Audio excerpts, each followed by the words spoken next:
At his own volition because you texted him. God damn it you. When you lie down sa bed, doon nag-umpisa yung sexual harassment. Sino nang hila sa'yo sa bed? Jojo Nones po, Your Honor. Jojo Nones. So, nung hinila ka sa bed, ano, napahiga ka ba? Napaupo ka ba? O ano? Napahiga po ako. Napahiga. Yes po. Alright. And then, that started everything. Yes po, Your Honor. I don't wanna go into details po, Your Honor. Yeah, no, I'm just asking. You were sexually harassed. Correct? Yes po, Your Honor. You deny? Yes po, Your Honor, we deny allegations po. Ano ginawa niyo doon sa bata? Wala po kaming ginawang masama kay Sandro, Your Honor. Ano nga ginawa niyo? Noon nandun siya. Wala po, Your Honor. Really? Nagkwentuhan, we Really? played music, we socialized, Your Honor. Yes, Ah. Your Honor. Anong pinagkwentuhan ninyo? Sige, interesado ako. Ano pinagkwentuhan ninyo? Marami po, like, ang simula po, Ha? ang mga napag-usapan po namin sa simula, yung sa gala, nadapa po si Hipon, tapos, and then yung mga after parties, mga ganun po. Napagkwentuhan po namin yung gala, yung mga events na nangyari during the gala, tapos, and then, yan, we were drinking, socializing, listening Sandro. to some music. Sandro, dali lang. Nakapagkwentuhan daw sila sa iyo. Nakipagkwentuhan po nung una. Pinakilala po ako kay Richard Dode. Pinakilala po ako na si Sandro to. Magaling na artista to. Kinuha ko na to dati sa Agimat ng Agila. Magaling na bata na kontrabida to. Si Sandro, anak ni Nino. Ito po yung sabi. Yun po yung sabi niya. Yun lang po yung napag-usapan. Yung kinikwento ni Mr. Nones ngayon, yung ba pinagkwentuhan ninyo? Hindi po totoo, Your Honor. Mr. Nones, These are allegations po, Your Honor, kasi we were just socializing po. In fact po, during the entire time, nakakapag-text freely po si Sandro. He was texting freely, so wala pong anything that connects to his allegations, Your Honor. can you repeat it again? We deny po the allegations kasi po Ibig sabihin, pinatawag mo yung bata para makapagkwentuhan lang. Hindi ko po siya pinatawag, Your Honor. Kung nga nag-text eh. Yeah, umakyat po siya on his own volition at sinabi niya po na dadaan At lang his po siya own ng volition because you texted him. God damn it you. saglit. Your Honor, with all due respect po, he said po, akyat po siya, dadaan po siya saglit. Yun Because po you texted him. You were the first one who texted him. Diba? You did not deny it. Yes, Your Honor. But You there were, was no direct you were invitation from me. luring Sandro to go to your room. There was no luring involved, Your Honor. There was no direct invitation from me. Anong klaseng tawag yun? You were inviting him. It was just a conversation. Every text, Your Honor, is in response to Ang hirap another sa'yo, text, ang dami Your mo nang Honor. dinilit na messages. Hindi lang naman si Sandro ang tinetext mo eh. Ang dami mo pang mga artistang tinetext eh. Baka makachamba ka eh.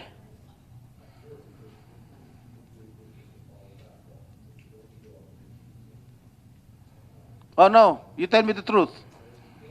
We're here to ferret out the truth. The whole truth and nothing but the truth. Okay? Because if you will continue to lie here before this committee, I have no other choice. I have no other alternative but to cite you in contempt. I'm not lying po, Your Honor. Did you harass him? No po, Your Sexually Honor. harassed? No po, Your Honor. Really? Huh? Really? You don't talk, you give advice.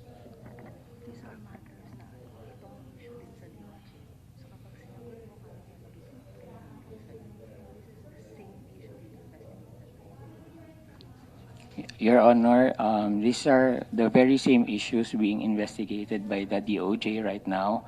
So if I keep further answering questions regarding the details, this could incriminate us and could affect our case and defense, Your Honor.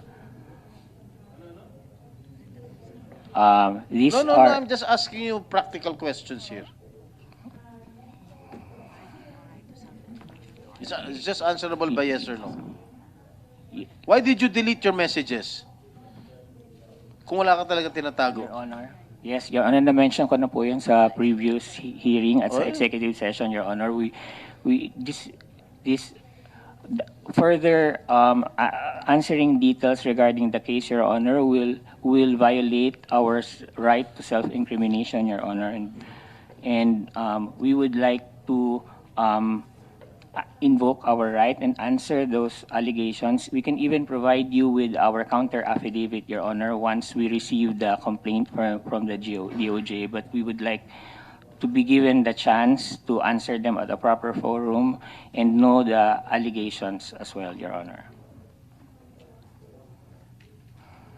Totoo ba, based on my investigation, sinabi sa'yo, Sandro, ni Jojo Nones, what happened here stays here. Kung ano Correct po, nangyari Your- doon sa kwarto, Tama po, mananatili Your sa kwarto lang. Yes po. Sino Yes po, nagsabi Your nun? Si Jojo Nones po, Your Honor. Okay.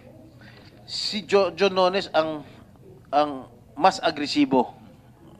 Pardon my word. Pardon my term. Parehas po sila, Your Honor. Pareha silang Yes po, Your Honor. So kasi dito sa investigasyon ko, no, binasa ko rin nung nakaraan. There was really sexual assault. Tinanggal mo yung t-shirt ni Sandro, di ba? Mr. Nones. No po, Your Honor, hindi po. Tinanggal mo yung t-shirt. No po, Your Honor, hindi po totoo Ha? yan. No po, Your Honor, hindi po Tinanggal totoo ba t-shirt mo, Sandro? Si Richard po yung nagtanggal. Polo po yung tinanggal, hindi po t-shirt, Your Honor. Pero, Oh, Richard. Your Honor, Your Honor, hindi po totoo yun. Tanga ng tunga. Puta, hindi na kayo naawa sa bata. Puta, yun na. Ha? Tapos lahat ng kababuyan ginawa niyo sa bata, puta.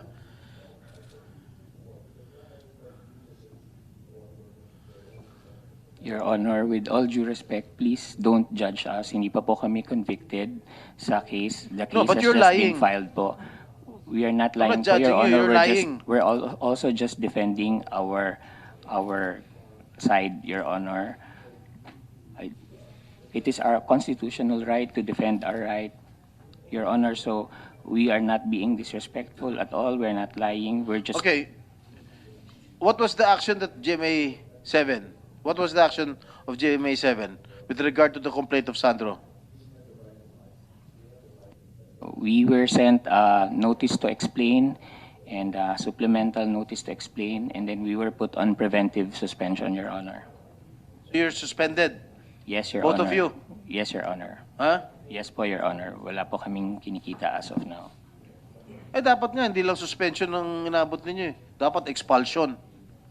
Well, If indeed these allegations are true.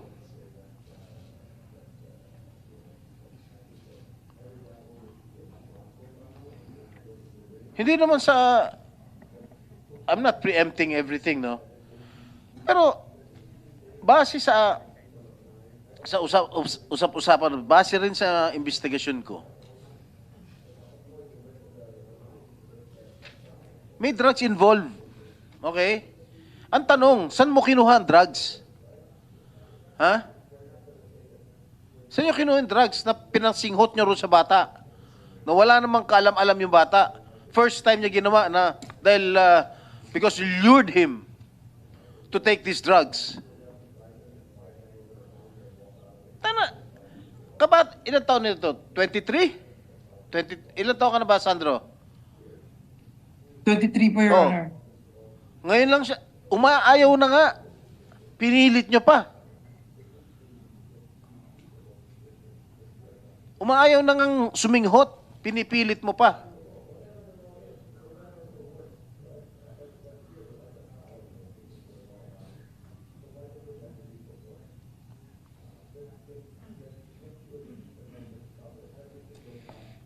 Your Honor, may I po? With all due respect po, Your Honor, kung yung mga ano nyo po, galing lang po kay Sandro as allegations, Your Honor, they are just allegations Excuse po, me. Your Honor. Hindi galing kay Sandro, investigation ko. Okay Hindi po, ko Your naman kilala yan eh. Ang Pero- tatay kilala ko. At hindi, I never interviewed his father. I got this from a different source. During the first hearing. Oh.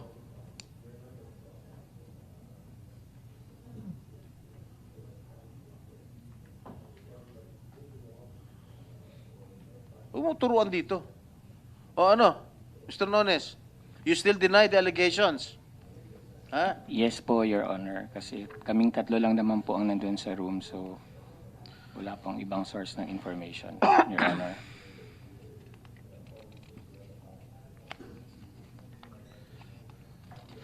Kasi yung ibang investigation ko rito, hindi na for public consumption eh. Kasi hindi na maganda pakinggan eh.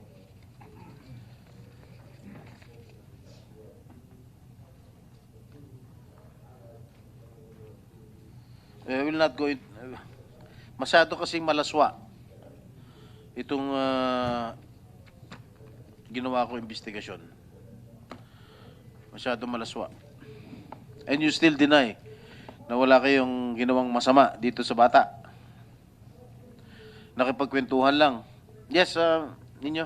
Yes, Your Honor. I'd just like to, because the last hearing, yung second hearing po, we were all under oath, and they said that they never offered any donation. They never offered me any donation of to a charitable institution of my choice.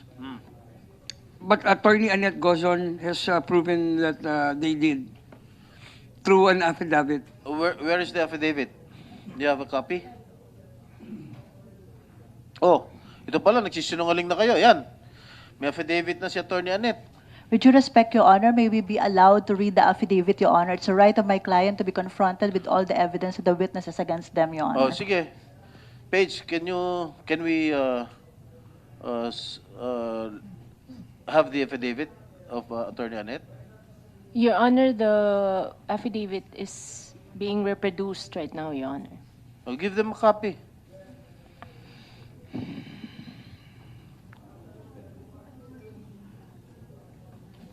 Suspend lang muna po natin yung session. Pwede muna po kayong kumain. Andiyan po, suspend lang muna po habang inaantay natin.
Meron na kayong kopyang affidavit?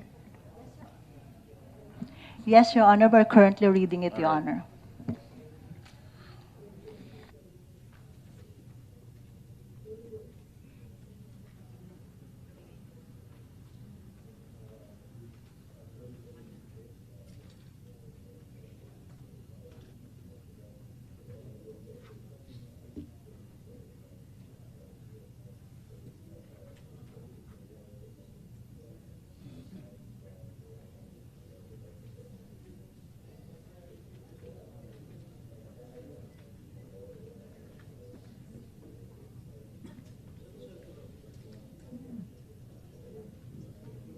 Ready to resume, Mr. Chair?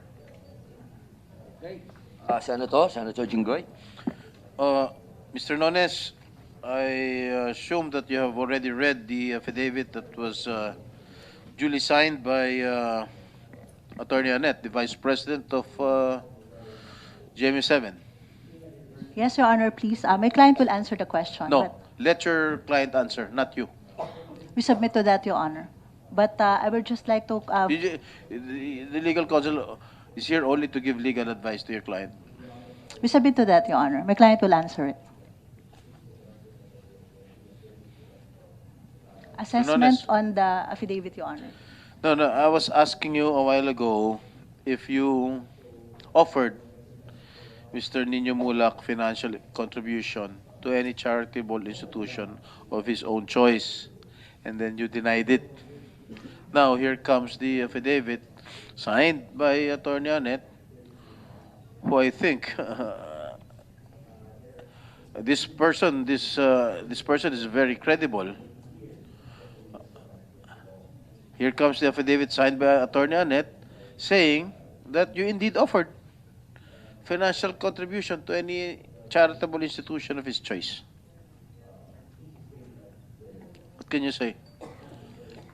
Your Honor, upon review po of the affidavit po of Ms. Annette Gozon, nowhere in the affidavit does she mention po that there was an offer of settlement, Your Honor. And in fact, she mentioned only the donation to the charitable institution after she put, after the paragraph where she put that she said that Mr. Nino Mulak came from a previous scheduled charity event. 4 and 5, Your Honor. So it supports our statement earlier, Your Honor, that that it was part of Basahin the mo ngayon number 5. Number 5. Do we read it? That Mr. Jojo Nones, I'll just read it for you. Okay.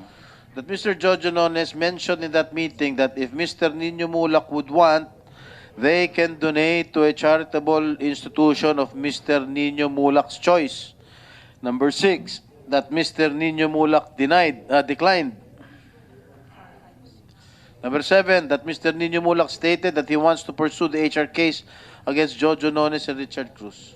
Oh. Maliwanag na maliwanag.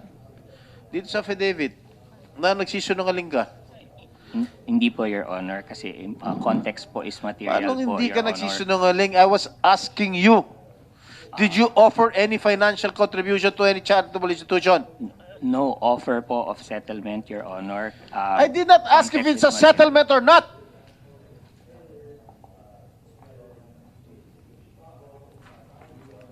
The only question I'm asking you is that if you offered financial contribution. I did not say it's a settlement. You're putting words into my mouth. Mr. Chair, I move that he be cited in contempt.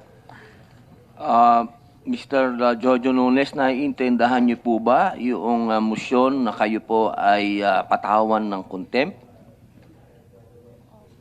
Opo, Your Honor, pero with all due respect po, Your Honor, nag-explain Wala lang na, po ako. nagsisungaling ka na eh. Alam mo, nagpapaliwanag lang Jojo, po ako. alam mo, hindi kita kilala ha. Kahit matagal na ako dito sa showbiz, hindi kita kilala. Pero, huwag naman ganun. Ha? We are here trying to know the truth, to ferret out the truth. Eh pag patuloy ka nagsisungaling dito sa amin, talagang isa-side ka namin in contempt. Maliwanag na dito sa affidavit. Maliwanag na sinabi ni Sandro. May drugs pa involved.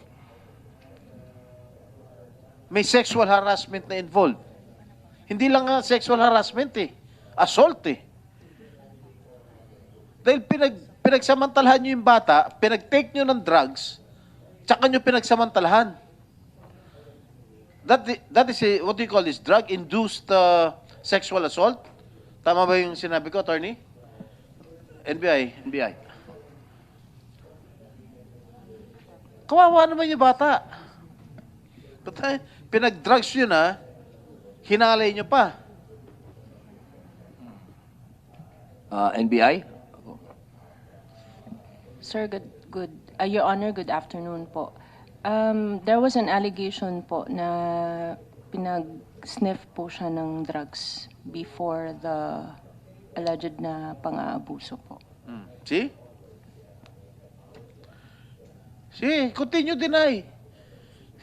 Continue denying it. Oh, Mr. Jojo, Sergeant at Arms, are tell you- Sergeant at Arms to Mr. Chair. sasagot po ba kayo o yan pa rin po ba ang sagot po ninyo?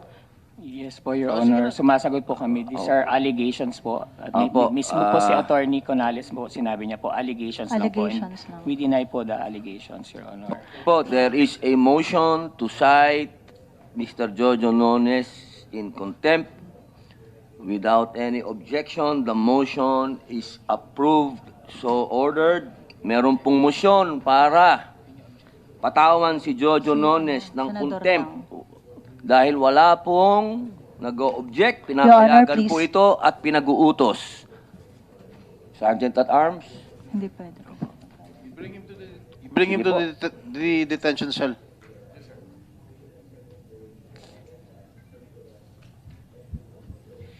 Attorney Topacio, you're not only lawyering for Mr. Gerard Santos, am I correct? You're also here as an independent resource person. Yes, because Your you're Honor. handling cases relative to these issues. Yes, Your Honor. Correct? Yes, Your Honor. Alright. Kanina sinabi ko, hindi lang lalaki minumolestya, pati yung mga babae. Opo. Alright, I heard before, during the lull, you were saying that you're handling 2 cases, both female. Opo, tapos na po yung mga kaso. Alright. So what do you want to impart before this committee? Ang nais ko pong impart is that in both cases po, this representation has perceived a pattern of cover-up. Doon po kapag may nagrereklamo against sexual harassment on the part of GMA7. I hasten to add, Your Honor, that I know personally Attorney Annette Gozon and her father. They are God-fearing and decent. Before that, Yes, Your Honor. if I may interrupt. Yes, Your Honor, I'm sorry. Hindi naman sa kinakampihan ko yung GMA7. I do not have any, well, wala naman akong ano dyan. Pero lahat ng mga sexual harassment cases, basta nag-complain, I think ginagawa nila na action. May action kaagad. Like what happened to Sandro Mulak. Kinomplain niya yung dalawa. Ngayon, under preventive suspension sila. Inaksyonan. Yung kay Gerard, after 5 years, kahit after 5 years, inaksyonan pa rin ng GMA7. Tinanggal pa rin yung kanyang, nang halay sa kanya, yung musical director. No? With all due respect, in fairness naman sa GMA7, inaaksyonan naman nila yung mga kasong ganun. In these cases po ay hindi po ganun ang aksyon. Maybe nagbalit na po recently o after these cases ng policy, and I applaud GMA7 for that. Pero yung pong kasong hinandal ko po noong 2009 at 2011, hindi po ganun ang nangyari. Yung una po, yung ikinomplain po na empleyado ng GMA7 na si Mr. Dan Christian Villanueva was retained even after the incident. Yun pong isa naman, yung kinomplain po si Mr. Baron Geisler, nag-continue pa rin po doon sa teleserye kung saan po nangyari yung assault. Pero there was no staff of GMA7 involved. Yung kay, Mga artista lang to. hindi po, yung kay Dan Christian Villanueva po, he was a DJ of DWLS-FM 97.1, which is up to now owned by GMA7 po. He was also sexually harassed.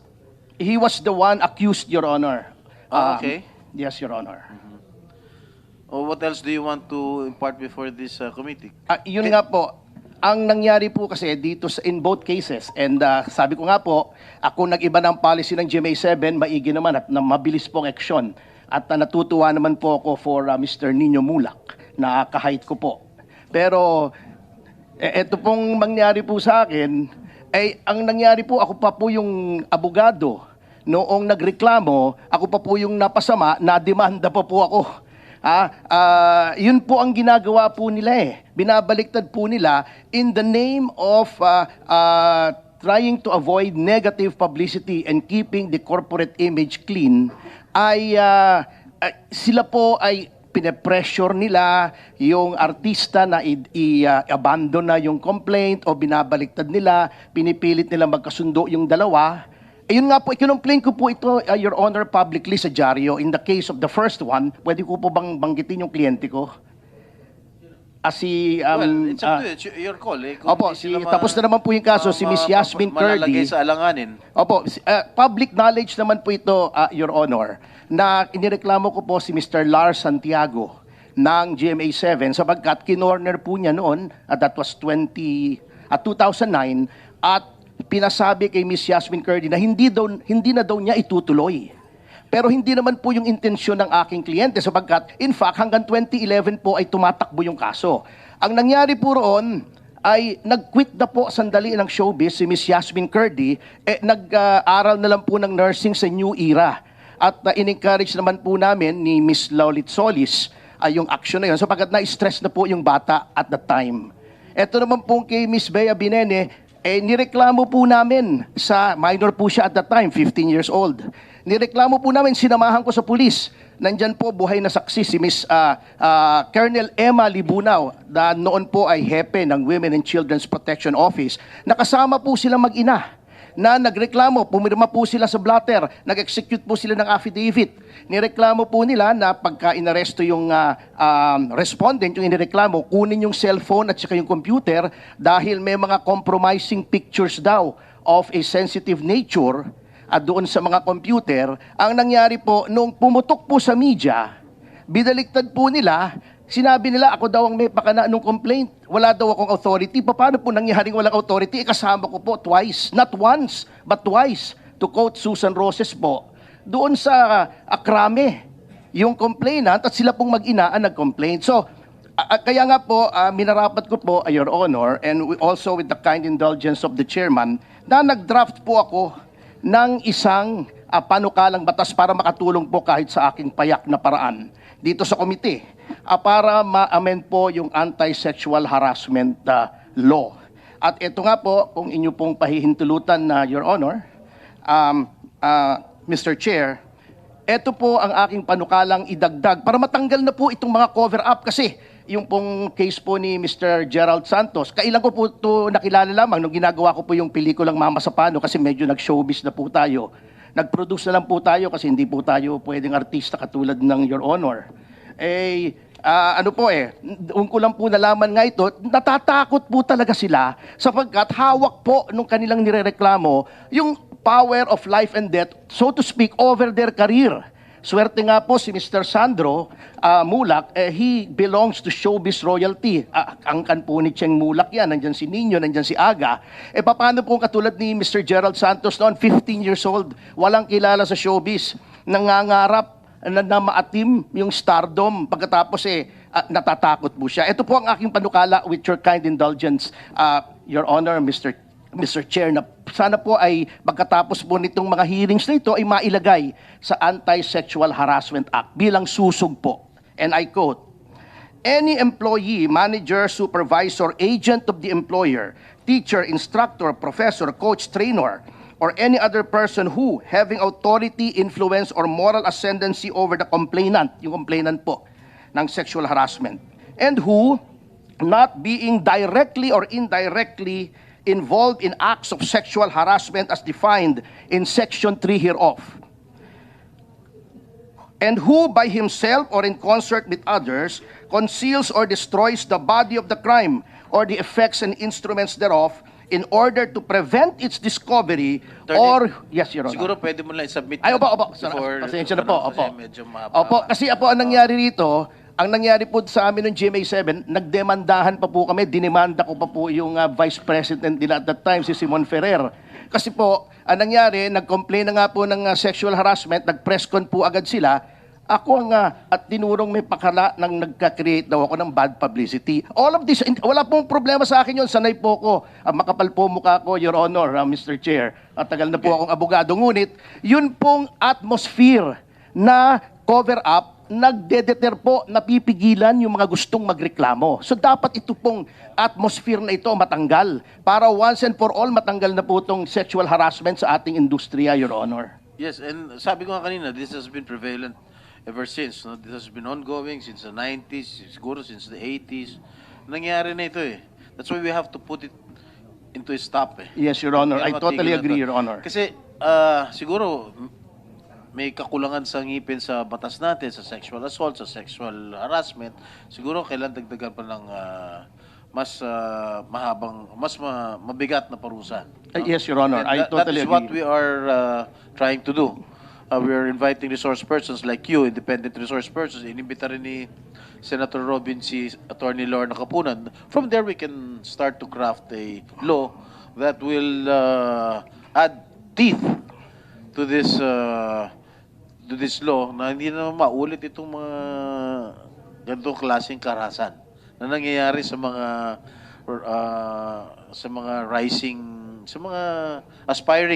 aspiring teenagers na gustong sumikat, gusto magkapangalan sa show business. Opo. Lalong-lalo na yung mga walang pedigree. Yan yung sinasabi mo kanina, may pedigree si Nino Mulak. Yes, Your Honor. Oh, may pedigree rin kami dahil sa tatay ko. Yes, definitely, Your Honor. Actually, si Robin Padilla walang may pedigree rin dahil Opo. sila Rudy Fernandez, sila ano. No, paano naman yung mga walang pedigree? Yes, Your Honor. And Your Honor, please, I am volunteering my services free to the committee, even after these hearings, to help in the crafting of this law. Sapagkat nandito na rin po ako, nag-produce na rin po ako ng movie, may talent agency na rin po ako, nag-invest na rin po ako sa industriya. Let us keep the industry clean na mawala na po itong dungis na ito. Thank you very much. Maraming We salamat po, totally appreciate Mr. it. Chair and Your Honor. So, with the permission of the chair, we can ask the COMSEC to coordinate with Attorney Ferdinand Topacio with regard to crafting the law regarding sexual harassment. Yeah. Yes, Attorney. Good afternoon, Mr. Chair. While we cannot comment on the cases mentioned by Attorney Topacio because we do not know the factual matters related to that, we would just like to categorically deny that we have a policy on cover-up because as already mentioned in the hearings. You're from GM7? Yes, Mr. Chair. I'm Attorney Angelo Jocno. So we would just like to categorically deny the impression that Attorney Topacio is giving to the public that GMA has a policy on cover-up on sexual harassments. Okay, GMA is quick to act on these matters. In fact, the case of Gerard Santos, even if the incident happened 5 years before he filed the complaint, GMA still acted on it. So we take matters seriously, Mr. Chair. Yes, that is what I mentioned. Thank you very much, Mr. Chair, and we note that. Okay. We appreciate that, Mr. Chair. Thank you very much. Thank you. All right. Itong si Jojo Nones, palalabasin lang namin yan pag magsasabi ng totoo yan during the next hearing, if there is still a next hearing. He is continuously lying before this committee. Booking na, may affidavit na, nagsalita na sa investigasyon ko, nagsalita na yung bata. Hanggang ngayon, matigas pa rin kayo. Your Honor, please, if I may be allowed to speak, Your Honor. No. As regards whether No. or not... Talk to your client. We submit to that, Your Honor. At any rate, I will just do whatever is in accordance with the legal system, Your Honor. Okay, Mr. Chair, I move that we suspend the proceedings. Thank you for attending. Your Honor, if we may be given time to share a statement prepared po, is it okay? Mr. Chair, I think Mr. Sandro Mulak wishes to make Ano yun, Sandro? Anak? Ano yun? Your Honor, if I may be given time to share a statement prepared po sana. How many minutes is that, Sandro? Ulit, no, isa lang po siya. As in, Sige, fast go lang ahead, po. go ahead. Thank you po so much. First of all, I want to say thank you po to this honorable committee for bringing up the issues surrounding sexual abuse Hindi lang po sa showbiz, pero sa lahat po ng workspaces. Pasensya na rin po kung hindi po ako nakapag-attend sa previous Senate hearings. Pero more than that, advice sa akin ng mga doctors ko sa NBI na hindi pa po talaga ako handa mapag-usapan yung buong nangyari sa akin. Nakakatakot po kasi at nakakahiya po. Ang hirap po kasi para sa akin makita silang dalawa ulit live. Maraming salamat po sa pag-intindi. And ayoko rin po kasi ito mangyari sa iba. Kaya po sabi ko sa kapatid ko na sana wag mangyari sa kanya yung nangyari sa akin kasi napakahirap po. Hirap na hirap po ako makatulog.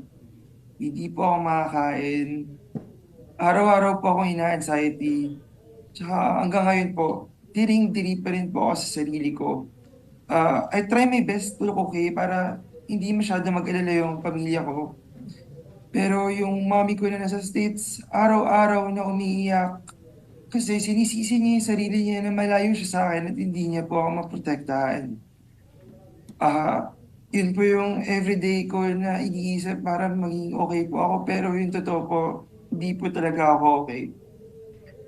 Naniniwala po ako na there's a need to protect all victims of sexual abuse. Bilang isang biktima, nais ko po ibahagi yung pinapaniwalaan kong pwede mo-consider po ng honorable committees. Una po, yung laws na related sa sexual abuse should all be gender neutral, mapababae man, mapalalaki man. Dapat po non-traditional yung sexual acts. Hindi naman po namimili ng kasarian ang sexual abuse. And marami naman pong paraan na baka marami pong paraan ng panguubuso na baka hindi po malinaw sa ating mga batas na ginagawa lang po ng babae at ng lalaki. And sana po magkaroon ng batas para protektahan yung mga biktima. Nakakatakot po kasi talaga. Like sabi po ni Kuya Gerald Santos, it's really hard to speak up. Kahit po sa papa ko, nahihirapan po ako magsabi. Umiiyak po ako sa harap niya kasi napakahirap pong tanggapin na pinaboy ka. Hinaras ka lahat po ng bagay na yun. Para ka pong pinapak-apakan. Sobrang nakakababa po. Nakakatakot po talaga magsumbong. Ako nga po, inabot ako ng 10 araw bago po ako magsabi sa mag-report. Kasi ayoko po talaga kumalat to kasi natatakot po akong maapektuhan yung career ko sa GMA kasi 3 years ko po inalagaan yung pangalan ko sa GMA. Lahat po pinakasamahan ko po ng maayos, lahat po ng mga boss ko, even yung manager ko po, alam po nila yan. And sana po magkaroon ng support services na ready na makapagsumbong po agad yung mga biktima na katulad ko po kasi hindi naman po lahat may kakayahan na magsumbong freely. Kasi po pwede po sila balikan ng mga perpetrators na gumawa ng case po na yun. Yun po. Maraming salamat po, Your Honor. Maraming salamat, Sandro. Kung meron pong bago po tayo mag-suspend, baka may gusto pong sabihin si Sir Nino Mulak. Your Honor, I'd just like to thank everyone who attended the hearing today and for taking time out to attend to this hearing and sa suporta po ng lahat po ng mga kaibigan at nagmamahal kay Sandro, maraming salamat po. Na-file na po namin yung case and hopefully mapadali ang pagdating ng justice para kay Sandro. Yun na po. Okay.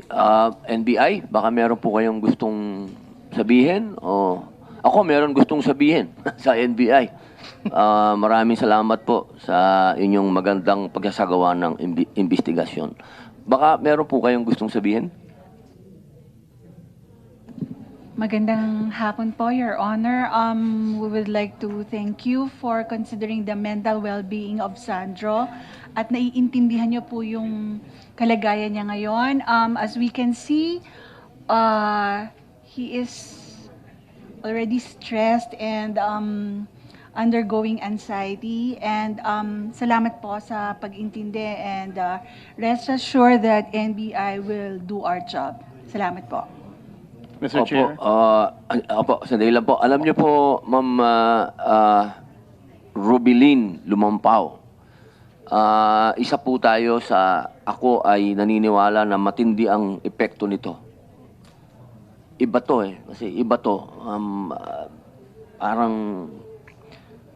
siguro bukod sa professional help, siguro spiritual help din siguro kailangan. So maraming salamat po sa very professional ang NBI. Attorney Topacio, may gusto po kayong sabihin? Opo, don't worry, Mr. Chair, this will be short, just like me. I would like to address yung abogado po ng GMA, Panyero. Alam niyo po, kilala ko yung mga Gozon, ano? I even work with them kasi may production po ako right now. One is ongoing.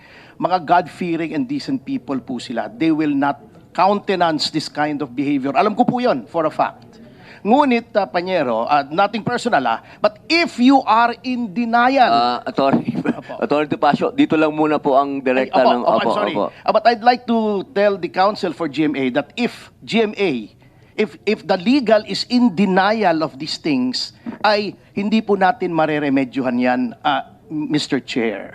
Alam niyo po, hindi na sana nangyari ito kay Sandro kung 2009, 2011, mechanisms were put in place to avoid this kind of situation, Panyero. Alam nyo, of course, hindi nyo alam yan, legal po kayo, hiwalay kayo sa production, but you have to know, Kompanyero, Mr. Chair, the Kompanyero has to know that it is usual for production to close ranks in case there are complaints like this to cover it up. Kaya nga po ang proposal ko, yung mag-cover up ng mga ganito, we will be as liable as the principal who committed the sexual harassment.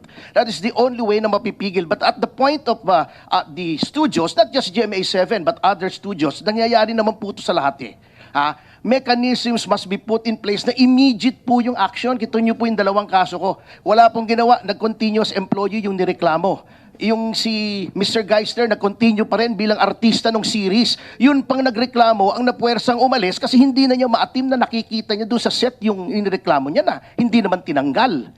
So, kung nangyari po yan, kung ginawa lang ito noong 2009, so, more than a decade ago, wala po nang mangyayari sa ganito. So, sana po, mag-commit ang GMA7 and the other studios na higpitan pa po itong mga ganito in accordance with law sapagkat may mechanism na po doon sa 78-77 ng complaint mechanism, maluwag pong masyado.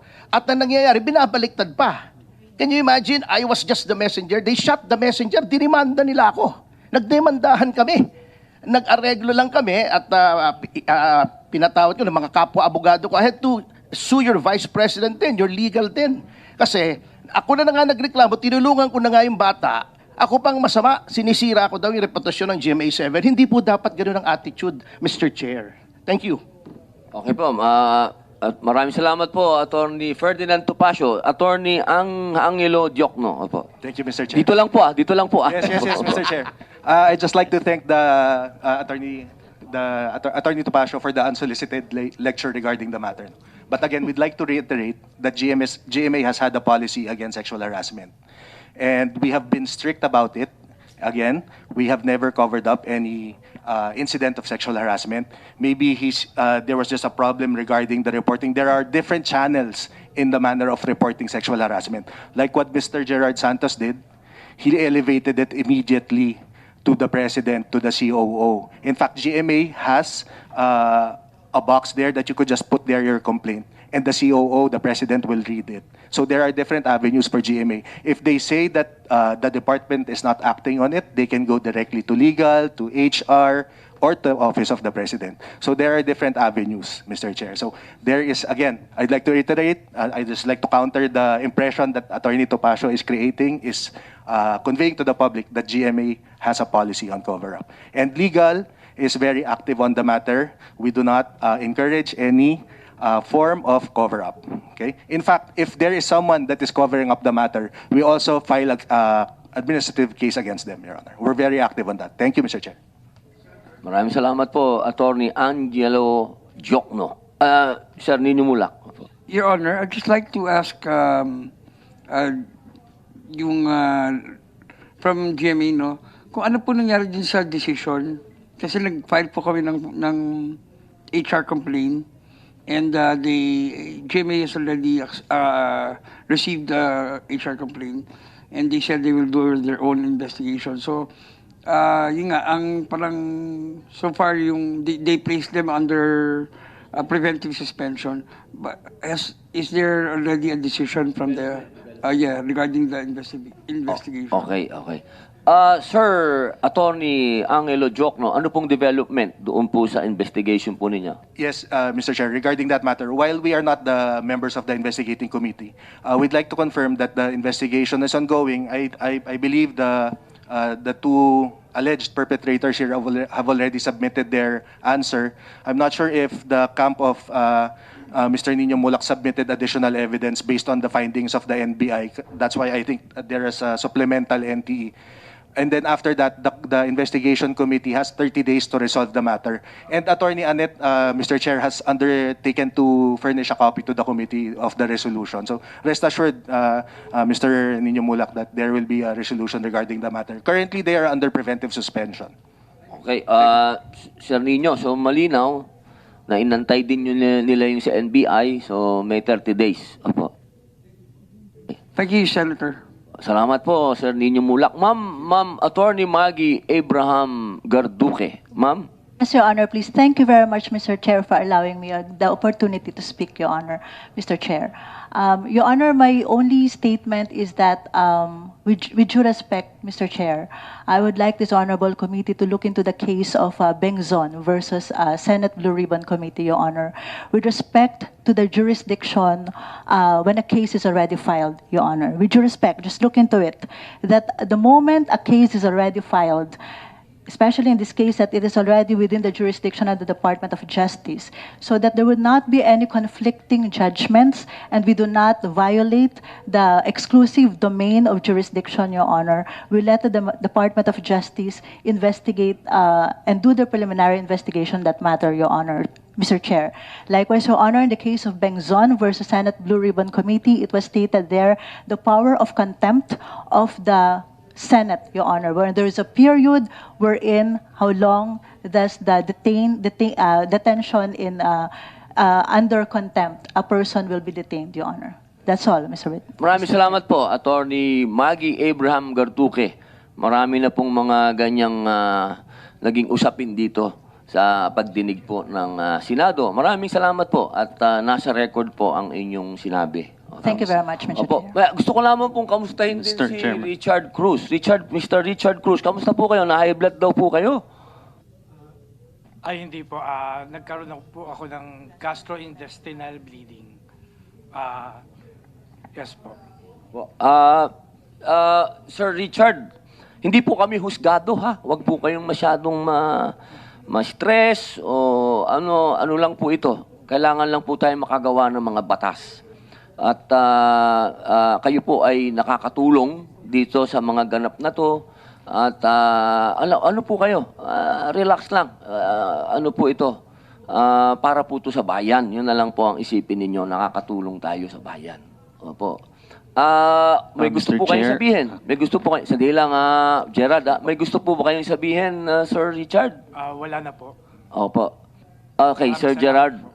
Mr. Gerard- Chairman, gusto ko Gerard pong Santos, opo. magpasalamat po sa Senate Committee po sa pagkakataon pong ito.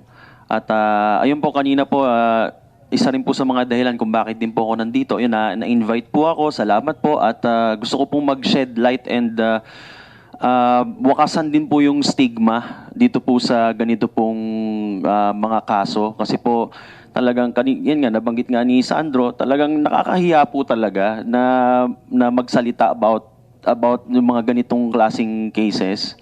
Kaya po ako, inabot nga po ako ng 5 years, bukod sa, yun nga po, wala po akong pedigree, ako po ay baguhan, nung po sa showbiz.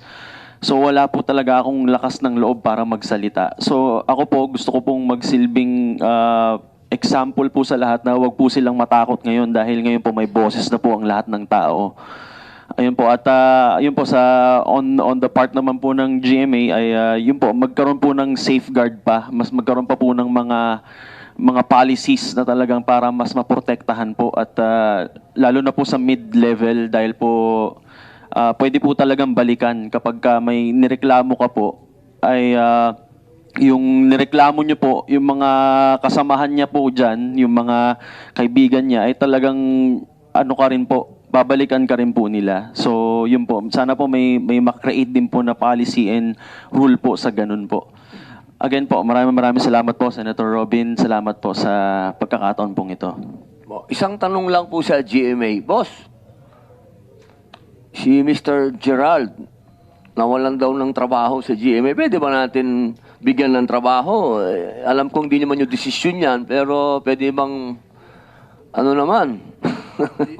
Mr. Chair, yun nga yung sasabihin ko, we don't have a say on the matter. Pero baka napanood naman ng mga boss yung statement nyo, Mr. Chair. Tingnan natin, Mr. Chair. Maraming salamat po.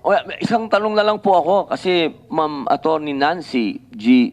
Lozano, lagi pong nababanggit na meron tayong mga batas at meron tayong mga code na talagang hindi na pakinabang ngayon. Katulad daw po ng ating revised penal code. Naniniwala po ba kayo na obsolete na ito? Sir, yes po. Actually po, since 2011, the Department of Justice has been doing activities or initiatives to revise and update the revised penal code. So the DOJ created a criminal code committee as early as 2013, I think, and then in 2014 po, we come up with a revised or parang in-overhaul niya po yung revised penal code by incorporating yung mga bagong laws. So there was a bill filed at the House of Representatives in 2011 and I think in 2017 po. And dito naman po sa Senate, meron pong na-file in 2016. It was filed by then Senator De Lima. But because there were yung version po ng sa House and sa Senate, magkaiba. So right now po, the DOJ has created again or ni-revive po yung committee to consolidate po yung dalawang bill para po when we filed it sa House tsaka sa Senate po, maayos na siya and also ma-update na rin ulit because from 2014, 2017, and 2023 po, so marami na pong kailangan i-update. So yun pong ginagawa po ng DOJ. Thank you po. Ma'am, napakahalaga po kasi nito. Tama po kayo, no? Kasi dito nakabase tayo eh. Ang batas natin dito nakabase. So makipag-coordinate po kami sa inyo. Sana, inshallah, hopefully, dito po sa ating panahon, mabago na po natin to, inshallah. Yes po. Thank you, sir. Maraming salamat po. Kung wala na pong magsasalita, pwede na po tayo sigurong mamahinay. Meron lang akong advice kasi maraming tumatawag sa atin na ang sinasabi, bakit daw natin parang pinag-iinitan ang Channel 7? Hindi po nangyayari yun. Wala po kaming pinag-iinitan dito sa Senado. Opo, at katunayan, kanina pa po naririnig nyo naman nyo si Senator Jinggoy na lagi niyang sinasabi na umaaksyon ang GMA7. At bakit daw nawala yung Channel 2? Bakit daw hindi na raw natin tinawag? Meron naman daw din kaso naman din daw sa Channel 2 na yung po kasing kaso na Gretchen Pulido na nasa ano na po yun, nasa court. Kaya mas minatamis po natin, nakausap po natin si Attorney Lorna Kapunan na pinag-usapan po namin talaga na wag na munang pag-usapan dito. Okay, meron pa pong isa, yung sa Channel 5, na sinasabi nila na ito daw po ay pinag-usapan na sa programa ni Senator Raffy Tulfo.